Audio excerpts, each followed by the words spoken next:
Bom dia, eu quero saudar todos com a graça e a paz de Cristo. Nós voltamos para mais uma parte aí do livro do puritano Thomas Brooks, Preciosos Remédios contra os Artifícios, os Dispositivos de Satanás. Lembrando que nós estamos na segunda parte desse livro, tá? Hoje nós vamos falar no dispositivo 6, no artifício 6. E essa segunda parte, ela trata sobre o fato de que Satanás deseja que a alma, a nossa alma, se afaste dos nossos santos deveres religiosos. Então, o dispositivo 6, ele nos diz o seguinte, que Satanás apresenta para nós o exemplo de homens poderosos, homens ricos, homens honrados, eruditos e sábios, ou mesmo uma outra grande quantidade de homens que nunca se preocupam com os deveres, com seus deveres religiosos, com sua postura diante de Deus. E então pergunta assim, por que então nós que somos cristãos, nós que somos crentes, deveríamos agir de maneira diferente? Não seria melhor fazer aquilo que a maioria faz? E já desde o início nós invocamos aqui a palavra, as escrituras, em 1 Coríntios capítulo 1, versos 26 até o verso 29, diz assim o apóstolo Paulo: irmãos, reparai, pois, na vossa vocação, visto que não foram chamados muitos sábios segundo a carne, e nem muitos poderosos, nem muitos de nobre nascimento.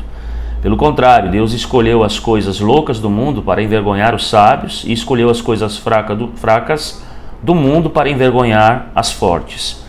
E Deus escolheu as coisas humildes do mundo e as desprezadas e aquelas que não são, para reduzir a nada as que são, a fim de que ninguém se vanglorie na presença de Deus. Então, quais são os remédios, que Thomas Brooks nos apresenta para esse dispositivo de Satanás? Para esse engano e essa mentira, dizendo então que se a grande maioria não se preocupa com Deus e com as coisas de Deus, nós também não deveríamos nos preocupar. O primeiro remédio contra esse dispositivo de Satanás é considerarmos o seguinte, meus amados, que as Escrituras, a palavra santa de Deus, inerrante, infalível, nos ensina a não seguir os exemplos pecaminosos dos homens. Em Êxodo, no capítulo 23, a parte A do verso 2, diz ali o seguinte: não seguirás a multidão para fazeres mal.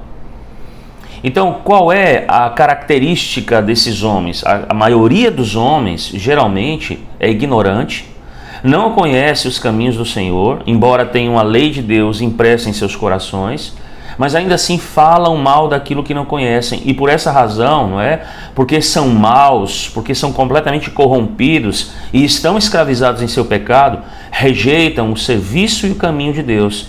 E, portanto, não falam bem daquelas coisas, que pertencem ao Senhor.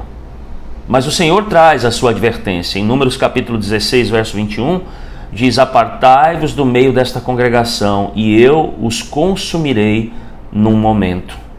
O apóstolo Paulo também, no Novo Testamento, diz: não comungueis com as obras infrutíferas das trevas. Salomão, um grande sábio também, dizia: não entres no caminho dos ímpios, abandone os tolos e viva. Então, aqueles que seguem o exemplo pecaminoso dos homens têm apenas um único fim: eles vão perecer com esses homens. Aqueles que os imitam sofrerão com eles. Aqueles que vivem como eles, devem morrer como eles e ir para o inferno exatamente como eles. Então percebam que seguir a maioria é o pior e o mais fraco argumento que nos pode ser apresentado.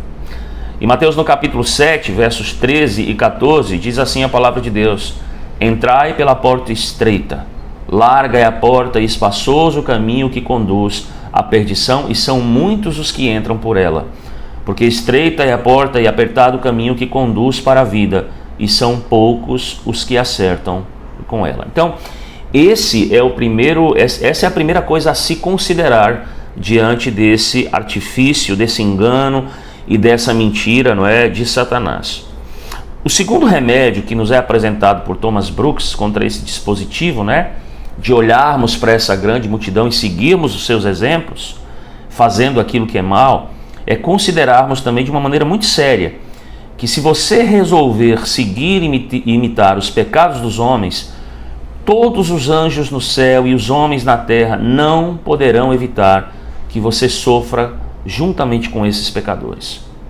Ou seja, se você for mal com eles, inevitavelmente você será também infeliz com eles. Então, qual deveria ser a nossa postura diante disso? Deveria ser de autoexame profundo. Deveria ser, por exemplo, de dizer à nossa própria alma: minha alma, se você pecar como os homens ímpios fazem, você deverá ser excluída do céu e será lançada no inferno. Então, ouça porventura aquilo que diz a Escritura, aquilo que diz Deus.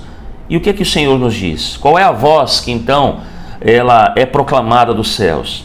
Em Apocalipse capítulo 18, verso 4 diz: retirai-vos dela, povo meu, para não serdes cúmplices em seus pecados e para não participardes dos seus flagelos. A palavra de Deus ainda nos diz no Antigo Testamento, em Provérbios capítulo 13, versos 20 a 21, quem anda com o sábio será sábio, mas o companheiro dos insensatos se tornará mau. A desventura persegue os pecadores, mas os justos serão galardoados com o bem. Então percebam, meus irmãos, meus amigos, os homens podem ajudá-lo a pecar. Os homens podem ser aqueles que o levam ao pecado, os conduzem ao pecado, exercem uma influência negativa sobre você porque você permite, mas não são eles que podem ajudá-lo a escapar, por exemplo, dos castigos do inferno. Você vê esse exemplo de uma maneira muito clara lá em Moisés e Arão, que foram provocados ao pecado por aquela grande multidão, mas que tiveram que pagar um preço, não é? Eles foram excluídos da terra prometida. Eles caíram com a mão da justiça do Senhor. Eles foram excluídos, evidentemente, ali daquela grande promessa. Não que eles não tenham sido salvos, mas eles não adentraram a terra prometida, assim como os daquela geração. Então percebam que no exemplo de Moisés e Arão, pecado e punição estão ligados como cadeias inquebráveis. Do pecado, porventura, nós podemos dizer e suscitar aqui as palavras de Isidoro, não é? Que quando falava da serpente dizia assim: tantas cores, mas também tantas dores. A última solução, não é? O último remédio aqui nos trazido por Thomas Brooks contra esse dispositivo de Satanás que diz que nós temos que seguir então o exemplo da multidão, não é? Não levando em conta as coisas de Deus, mas precisamos fazer exatamente como esses pecadores fazem, é também considerarmos o valor e a excelência da nossa alma, que é imortal. A nossa alma, meus amados irmãos, é uma joia mais valiosa do que o céu e do que a terra. E a perda da nossa alma, ela é incomparável, ela é irreparável e ela é irrecuperável. Então percebam que se a sua alma está perdida, tudo está perdido. E você estará destruído para sempre. Então é loucura, é algo insábio, é tolice de um homem tirar a sua própria vida por causa das suas companhias. Ou seja, atentar contra a sua própria alma, né? Em pecado, por causa daqueles que ele tem seguido, que ele tem tomado exemplo para si. É maior loucura ou tolice quebrar o pescoço da alma e condená-la quando nós nos aliamos aos homens pecadores, diz Thomas Brooks. Então Brooks, ao mesmo tempo, nos chama a atenção e diz assim: olha, desconfiem daquele caminho em que você vê multidões caminhando. Porque a multidão é um riacho contra o qual você deve remar com força, ou você será levado àquele golfo de onde os anjos não poderão te livrar. Então, a pergunta para nós, meus amados irmãos, não é melhor andarmos numa linha reta, sozinhos, do que vagarmos em caminhos tortuosos por causa das nossas más companhias? Ou de más companhias? Percebam que certamente é melhor ir para o céu sozinho do que ir para o inferno acompanhado. Então, Brooks termina esse dispositivo e esses remédios dizendo o seguinte: que outras coisas e outros argumentos poderiam ser aqui apresentados para nós, mas esses que são apresentados já são suficientes. Ainda assim, há um temor no coração daquele grande puritano, assim como um temor deve haver em nosso coração, não é? De que se esses argumentos não nos convencem, não mexem com o mais profundo do nosso íntimo, outros argumentos também não farão. Então precisamos nos lembrar aqui das palavras do salmista, no Salmo 12, versos 6 a 8, quando diz: as palavras do Senhor são palavras puras, prata refinada em cadinho de barro e depurada 7 vezes. Sim, Senhor, Tu nos guardarás, desta geração nos livrarás para sempre. Por todos os lugares onde andam os perversos, quando entre os filhos dos homens a vileza é exaltada. Portanto, e a nossa conclusão neste dia, e diante desse ensino precioso da palavra de Deus, não arrisquemos a nossa alma imortal. Não façamos isso, irmãos, para o que for, seja para ganhar o mundo para o que for.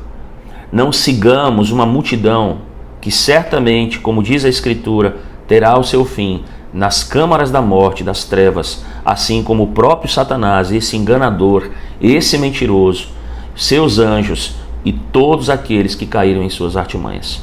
Então que o Senhor possa nos abençoar por meio desse ensino da sua palavra e que possamos estar atentos a esses ardis, a essas artimanhas, a esses dispositivos de Satanás, para que sempre possamos estar andando nos santos caminhos do nosso Deus e que possamos estar cumprindo os nossos deveres para com Ele, que enviou seu Filho Jesus Cristo, esse Cristo virtuoso, para que pudesse dar a sua vida na cruz, nos livrar dos nossos pecados, nos livrar certamente dessas artimanhas de Satanás, nos livrar dos intentos do mundo e nos conduzir por um caminho de retidão, lá no fim, à eterna presença do nosso Deus. Que Deus, pois, possa abençoá-los. Um grande abraço a todos.